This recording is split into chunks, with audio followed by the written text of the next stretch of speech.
안녕하세요. 전인구입니다. 국민연금 운용 자산이 850조가 넘죠. 그리고 매년 5월 말에 1년 자금 운용 계획을 수립합니다. 그러면 지금이 4월이니까 이제 한 달 뒤면은 1년 자금 운용 계획이 수립되면서 국내 주식 목표 비중을 몇 퍼센트를 가져갈 것이냐를 또 이제 정할 것 같아요. 2020년 같은 경우는 국내 주식 목표 비중을 16.8%로 정했습니다. 그런데 12월 말에 투자한 돈이 너무 불어가지고 21. 거의 2%가 됐어요. 그래서 깜짝 놀란 거죠. 이거 목표 비중보다 너무 많이 샀잖아 라고 하면서 계속 팔아치운 겁니다. 현재 한 20.8% 정도 될 겁니다. 그런데 이런 게 있어요. 그 SAA라고 자산 배분 비중이 있는데 지금 허용 범위가 플러스 마이너스 2% 범위니까 지금 상으로는 18.8%까지가 한계치인 거예요. 계속 팔아야 돼요. 더 팔아서 더 낮춰야 됩니다. 그래서 지금 연기금이 12월, 1월, 2월, 3월 계속 팔고 있는 이유가 이것 때문이다. 그럼 이걸 고려하면 앞으로도 못해도 16조, 16.8까지 맞추려면 32조는 계속 내리 팔아야 된다는 건데 이게 지금 코스피의 악재로 지금 남아있다라고 볼 수 있다는 거죠. 이제 기금 위에서 자산 배분 허용치를 플러스 마이너스 2%에서 좀 더 넉넉하게 두자, 3.5%까지 두자, 상향시키자, 지금 이런 얘기를 하고 있거든요. 그렇게 되면은 지금 국민연금 국내 주식 비중이 20.3%까지는 가능해진다라는 거니까 0.5% 정도만 조금 더 팔면 되는 거 아니냐, 이제 이렇게 나와 있어서 이야기들이 되고 있는데 아마 5월 말쯤에 결정이 날 것 같습니다. 그러면은 이제 팔았던 것들을 조금 더 사들이거나 유지할 수도 있다라는 거죠.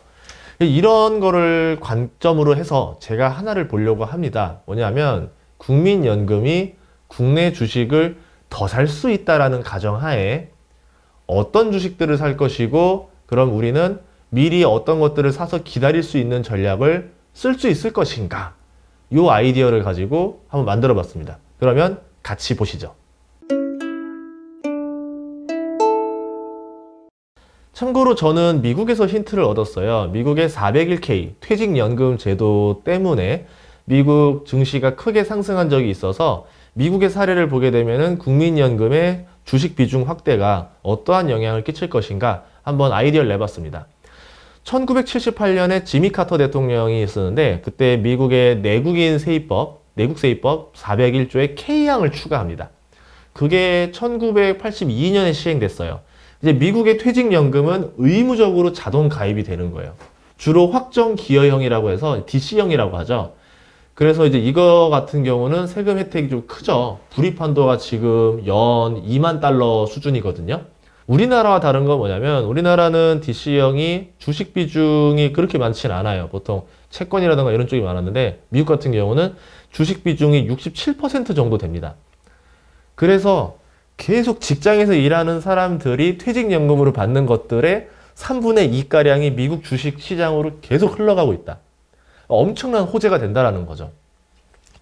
회사 같은 경우가 지금 급여의 3에서 6% 정도의 비율을 지원해주고 있고요. 수령 나이는 만으로 39.5세부터 연금 수령이 가능합니다. 그러면 그 전까지는 계속 불입할 수밖에 없다는 점. 우리나라와 다르게 우리나라는 퇴직연금으로 이제 잘해야 뭐 ETF라던가 이런 쪽이었는데 여기 미국은 개별 주식을 살 수 있어요. 나 그냥 테슬라 주식으로 살게요. 아니면은 뭐 마이크로소프트로 살게요. 이렇게 지정이 가능하기 때문에 실제 주식 투자와 별 다를 바가 없다라는 거죠. 그래서 이쪽을 통해서 많이 활발하게 이어지고 있고 장기 주식 투자가 가능하게 한다라는 장점이 있고 여기서 세제 혜택이 있는데 뭐 알다시피 뭐 배당금이라던가 이자에 대해서 배당 유예가 되고 나중에 연금 소득세가 발생하게 되는 겁니다. 적금보다는 수익률이 확실히 높아요. 2015년 기준으로 했을 때 퇴직연금 수익률이 미국이 11.7%였었고요. 한국이 2.6%. 지금 기준으로 계산을 다시 해보면은 미국 퇴직연금 수익률이 한 8%대는 나옵니다. 한국은 그거보다 좀 낮고요. 그렇기 때문에 아무래도 이런 점에서 퇴직연금을 주식형으로 한다라는 거는 노후를 대비할 수 있는 좋은 방법 중에 하나가 아닐까, 이렇게 설명이 되는 거죠. 국민연금도 401k처럼 주식 비중을 늘려갈 가능성이 높다라고 보고 우리나라에 있는 지금 민간 퇴직연금 제도들 있잖아요. 뭐 연금저축펀드라던가 뭐 연금저축 이런 것들도 주식 비중을 이제 좀 더 과감하게 할 수 있는 것들이 나오지 않을까 생각이 됩니다. 401K 같은 경우는 가입자가 지금 7천만 명이 넘고요. 자산 규모만 해도 지금 700조가 넘는 초대형 연금 파워가 있다라는 거죠. 이 중에 지금 40% 정도인 300조 정도가 미국 주식에 돈이 들어가 있다라고 보는 거고요. 그럼 미국 주식을 구성하는 자금 중에 굉장히 큰 비중이 퇴직연금 401K 덕분이다. 이렇게 볼 수 있다라는 겁니다. 그러면 주식시장에 큰 손일 수밖에 없고 장기 투자 성격의 돈인 이 401K 돈이 들어왔을 때 증시가 한 단계 상승을 할 수밖에 없지 않았을까라고 봤던 거고요. 그럼 82년부터 그 이후에 증시는 어떻게 됐나 한번 보도록 할게요. S&P 500 지수, 대형주 위주로 되어 있는 S&P 500 지수를 보면은 82년부터 증시가 상승을 합니다. 그래서 87년 언제까지 올랐냐면 블랙먼데이까지 쉬지 않고 올랐어요. 무려 3배 올랐습니다. 5년 동안 지수가 3배 올랐다. 뭐 우리로 치면은 지금이 2021년이니까 2026년에 코스피 지수가 9,000을 찍었다. 이렇게 보시면 된다라는 거죠. 굉장히 큰 영향을 줬다라고 볼 수 있다라는 겁니다. 뭐 블랙먼데이 이후로는 뭐 이렇게 생각을 할 거예요. 그러면은 그때는 조금 어렵지 않았을까요? 라고 하는데 블랙먼데이 이후에 증시 하락했을까요? 아니요. 더 많이 올랐습니다. 얼마나 올랐냐면은 블랙먼데이 자체는 300에서 200으로 떨어졌어요. S&P 지수가. 그러니까 한 3분의 1 정도 하락한 현상이었는데 거의 장기간 흐름을 보면은 2001년 IT 버블, 2008년 금융위기 빼고는 그렇다라고 할 수 있을 정도의 큰 하락장도 거의 없었습니다. 1982년 지수가 100이었었어요. S&P 500이. 근데 지금 2021년 지금이 4,000이 넘습니다. 그러니까 40년 동안 지수가 40배가 상승했다라고 볼 수 있다라는 거죠. 이 정도 투자면은 나쁘지 않았다라고 보는 겁니다. 이게 지수 평균만 얘기한 거고 지수 평균보다 상위에 있을 만한 우량주를 매수했다라고 하면은 더 큰 수익을 얻지 않았을까 이렇게 볼 수 있다라는 거죠. 그래서 결론은 뭐냐면 연금으로 계속 돈이 들어오기 때문에 공급은 정해져 있어요. 주식이라던가 기업은 정해져 있는데 계속 주식을 사야 되는 돈이 계속 들어옵니다. 수요가 끊임없이 발생한다는 거죠. 이 과정은 뭐다? 수급상 증시가 상승 랠리를 펼칠 수밖에 없다는 거죠. 그러면 연기금이라든지 뭐 나머지 퇴직연금 제도라든가 이런 게 조금 바뀌어서 주식 쪽형으로 바뀌게 되면은 굉장히 코스피에도 많은 영향을 줄 수 있다는 것을 알 수 있다는 겁니다. 그러면 우리는 어떤 주식을 사야 될까요? 하나의 사례를 들어보도록 하겠습니다. 니프티 50, 멋진 50이라고 표현을 하고 요새 말로 치자면은 기관 장세라고 말할 수 있을 것 같아요. 풀어서 얘기하자면 기관들이 대형 주식을 선호해서 대형주 50개만 상승했다. 지수가 상승하는데 이 대형주 50개가 상승해서 지수가 올라간 거지 나머지 주식들은 떨어지거나 오르지 않았어요. 그 얘기는 뭐냐면 기관들은 대형주를 굉장히 사랑한다 라는 거예요. 대표적으로 코카콜라, 맥도날드, 월트 디즈니, P&G, 필립 모리스, 아메리칸 익스프레스 이런 종목들. 그러니까 우리가 말했을 때는 이거 사면 손해 안 봐 라고 하는 우리가 말하는 이제 대표적인 우량주, 안전한 우량주들 위주로 많이 매수가 이뤄졌었다 라고 볼 수 있습니다. 근데 여기에 대한 비난도 많이 하죠. 기관들이 종목에 대한 고민도 없이 그냥 당장 지금 이게 뜬데 이게 유행이라고 하면은 막 투자하는 것들, 또 예전에 그 기관 장세라는 게 좋은 뜻이 아닙니다. 소수 종목들만 집중적으로 매수를 해요.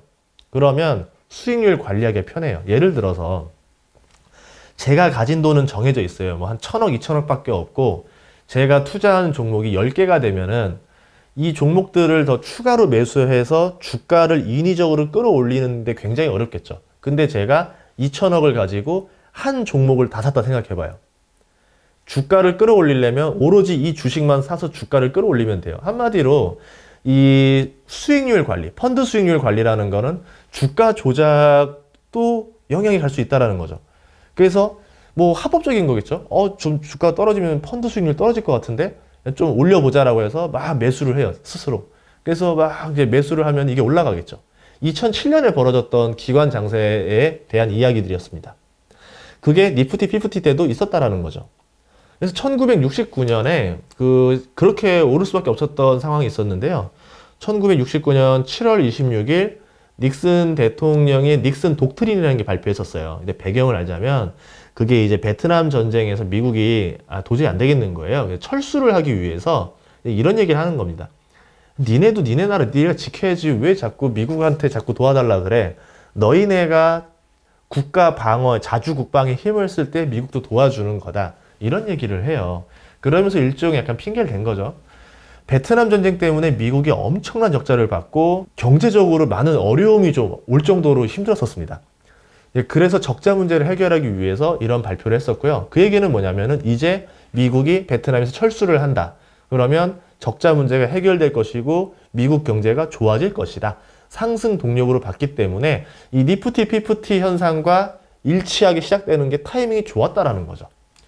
그리고 2년 뒤에 어떤 게 있었냐면 71년 8월 15일 날 닉슨 조치가 있어요. 금태환 정지선언이라고 해서 예전에는 아마 1온스당 35달러였을 거예요. 이렇게 교환을 해줬었는데 못하겠어라고 하는 거예요.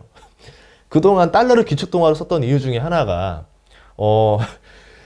우리가 금을 많이 가지고 있으니까 우리가 보유한 금을 가지고 달러로 교환을 해주겠다라고 하면서 대신에 이 달러를 기축통화로 쓰자라는 게 이제 암묵적인 합의가 돼서 된 건데 갑자기 이러는 거죠. 우리 금도 없고 힘들어. 그냥 정지. 몰라. 알아서 해. 라고 하면서 난리가 난 거예요. 그래가지고 이제 하락 요소가 됐겠죠. 그런데도 불구하고 이 니프티 피프티 장세가 벌어지고 있던 때라서 그 하락 요소를 그냥 뚫고 나가버립니다. 어떻게 보면은 악재가 소멸됐다. 이렇게 볼 수도 있는 것 같아요. 그 당시 때 금태환을 풀지 못하고 고정환율제였거든요. 이 환율을 변동시키면서 나름대로 이 경기의 수급을 조절해야 되는데 그렇게 할 수 있는 카드가 사라지게 되는 거거든요. 고정환율을 해버리면. 그래서 변동환율을 택하면서 오히려 긍정적인 요소를 봤던 게 아니냐라고 볼 수도 있고요. 73년은 못 이겨냈습니다. 73년에 오일 쇼크, 우리가 말하는 석유 파동이 벌어지면서 그때 많이 올랐던 니프티 피프티 주식들이 고점 대비 80%, 심한 거는 90%까지 하락을 하게 됩니다. 그제서야 이런 말을 하죠.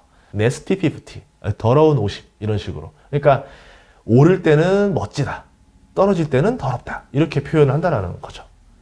그러니까 결국 뭐였냐면 이 기관 장세, 니프티 피프티 장세는 그냥 어떻게 보면 미국이라는 거시경제 흐름을 봤을 때 좋아질 수밖에 없었던 상황이었다라는 거였고, 그때 대형주들 위주로 매수세가 이어졌는데 기관 장세들, 그때부터 기관 투자자들의 영향력이 커지면서 소수 종목들 위주로 주가 올리는 게 재밌었다라는 거죠. 그렇게 됐었다 보시면 됩니다. 그러면 국민연금은 어떻게 투자를 할까요? 제가 니프티 피프티 얘기를 했다라는 거는 대형주 위주로 살 것이다 라는 거죠. 국민연금의 구조를 계산해 보면은 그렇게 될 것이다 라고 거의 확신이 오는데, 생각해 볼게요. 소형주를 샀어요. 그러다가 성공하게 되면 어떻게 되냐면 이러는 거죠. 다른 펀드 매니저들이 너만 잘났냐? 이러겠죠. 너만 잘났어? 이렇게 되는 거예요. 그러니까 너무 성공하면은 눈에 튀어서 찍히고, 만약 실패하게 되면 이러는 거죠. 에이, 쟤 저런 거 사더니 그럴 줄 알았어. 에이, 꼴 좋다. 또 책임을 엄청나게 묻습니다. 그러면 소형주라던가 조금 일반적이진 추세에 맞지 않는 주식을 사게 되면은 내가 리스크가 커진다라는 거예요. 반대로 대형주를 샀다가 성공하면은 눈에 튀지가 않죠. 다들 그걸 샀었으니까. 그리고 성과급을 잘 받게 됩니다. 실패해도 책임을 묻기가 어려워요. 다 대형주 사서 저도 샀습니다라고 하면은 어떻게 됩니까? 면책이 되겠죠. 그래서 안전을 택하면은 대형주를 사는 게 낫지 않겠는가? 라고 볼 수 있어요. 거기에 자금 규모가 워낙 커요. 그렇기 때문에 아마 소형주를 사게 되면은 거기에 대한 주가를 심하게 들썩이는 요소가 될 거라서 아마도 소형주를 사고 팔기 쉽지 않을 것이다. 대형주로 사고 파는 게 많이 벌어지지 않겠는가? 라고 보고 있습니다. 국민연금이 가지고 있는 돈이 850조 정도 될 겁니다. 거기에서 지금 거의 주식 비중만 160조가량이 넘을 건데요. 우리나라 시가총액 10위권 내 기업의 4개 정도는 통으로 살 수 있어요. 그냥 경영권 수준이 아니라 시가총액이 얼마라고? 40조? 통으로 내놔라고 해서 우리나라 기업 4개, 시총 10위권 4개를 그냥 통으로 사들일 수 있을 정도로 엄청나게 큰 돈이 지금 대한민국 주식시장에 들어와 있다라는 거예요. 실질적으로 코스피 지수가 한 2,000조 조금 안 되거든요. 그러니까 160조면은 실질적으로 한 8%, 9% 정도는 국민연금의 돈으로 만들어져 있다. 이렇게 볼 수 있다라는 거고요. 그럼 실제 대형주들은 어떤 것들이 있는가 한번 보도록 할게요. 제가 시가총액 1위부터 50위까지 기업인데 화면을 보도록 하죠. 1위는 삼성전자고요. 그 다음부터 이렇게 종목들이 나와 있습니다. 11위부터는 뭐 기아차, 현대모비스, 포스코, 뭐 LG전자 이렇게 있고요. 뭐 이노베이션, 금융, 텔레콤, 물산 이런 것들이 있고요. 21위부터는 NC소프트, 뭐 신한지주, 뭐 LG, 신한생명, 뭐 한국전력, SDS, 삼성전기 뭐 이런 기업들이 있죠. 31위부터는 이제 KTNG, 넷마블, 롯데케미칼, 뭐 기타 등등의 기업들이 이렇게 있고요. S-오일, 한국조선해양 이렇게 있고요. 41위부터는 또 이렇게 기업들이 나와 있습니다. LG 디스플레이도 보이고 빅히트도 보이네요. KT, 우리금융지주, 고려아연 이런 기업들이 혼재되어 있습니다. 그러면 연기금은요. 제가 생각할 때 이 대형주 1위부터 52위를 다 살 거는 아니고 뭐 골고루 사겠지만 그 중에서도 자기들이 샀던 주식을 더 사서 모을 가능성이 있다라는 거죠. 새로운 주식을 찾기보다는 기존에 산 주식들 비중을 늘리는 게 더 편한 일이고 더 간단한 일입니다. 그렇게 하지 않을까 싶어요. 그래서 제가 아이디어를 낸 거는 국민연금 기금운용본부 홈페이지에 들어가게 되면은 국민연금 기금과 거기에 대한 포트폴리오를 볼 수가 있어요. 물론 시간차가 있기 때문에 좀 안 맞긴 하지만 그래도 이런 것들을 가지고 있구나라고 볼 수 있습니다. 국민연금 기금운용본부 홈페이지에 들어갔더니 다양한 자료들을 볼 수 있었는데요. 뭐 지금 자산이 855조라더라. 그리고 지금 수익률이 5.86%라더라. 뭐 해외 투자는 얼마 정도 가지고 있고 포트폴리오는 어느 정도 됩니다. 이런 것들을 다 알 수 있고요. 국내 주식 투자 금액도 알 수 있는데 매년 점점 증가하고 있다는 것을 알 수 있습니다. 그러면 코스피에 있어서 지금은 당장은 팔고 있지만 나중에 또 바스켓이 비워지고 나면은 코스피를 들어 올릴 것이 국민연금이다. 이렇게 볼 수 있죠. 여기에 국내 주식 탑10 종목도 알 수 있어요. 국민연금이 가장 많이 보유하고 있는 탑10인데요. 여기서 힌트가 뭐였냐면 삼성전자였구나 라는 겁니다. 삼성전자를 35조 가지고 있어요. 그것도 2019년 당시니까 지금으로 치면 한 50조 정도 되지 않겠나 싶습니다. 하이닉스 7조, 네이버 3조 5천억, 현대모비스 2조 7천억, 현대차 2조 7천억 등 시가총액 순위와 비슷하게 구성되어 있구나라는 것을 알 수 있다라는 거죠. 2019년 말 기준이라서 좀 차이가 있다라는 점은 참고하시고요. 여기에서 알 수 있는 건 뭐냐면 삼성전자에 대한 비중이 압도적이구나라는 것을 알 수 있다라는 겁니다. 물론 삼성전자 자체가 코스피 거의 3분의 1 정도를 차지하기 때문에 그냥 지금 어떻게 보면 난 그냥 코스피 비율대로 샀다라고 볼 수도 있을 거예요. 하지만 여기서 기존의 패턴대로 계속 국민연금이 또 계속 매수를 한다라고 하면은 아마 시총상위주들, 지금 보여줬던 주식들에 대해서 또 한 번에 큰 수급이 들어올 수 있다라는 거죠. 그럼 만약에 국민연금이 주식 비중을 늘리기로 했습니다 라는 뉴스가 나왔을 때 여러분은 어떤 주식을 투자해야 되는지 힌트를 알게 된 겁니다. 그럼 국민연금 주식 비중 증가 뉴스는요, 삼성전자에게 굉장히 호재가 될 수 있다라고 결론 지을 수 있을 거고 시총 상위주들에게도 굉장히 호재가 될 수 있을 것이다. 이렇게 정의할 수 있었습니다. 미국의 사례처럼 몇 년 동안 또 대형주 전성시대가 열릴 수도 있을 것이다. 이렇게 결론 지을 수 있었습니다. 다음 시간에도 좋은 정보로 찾아뵙도록 하겠습니다. 감사합니다.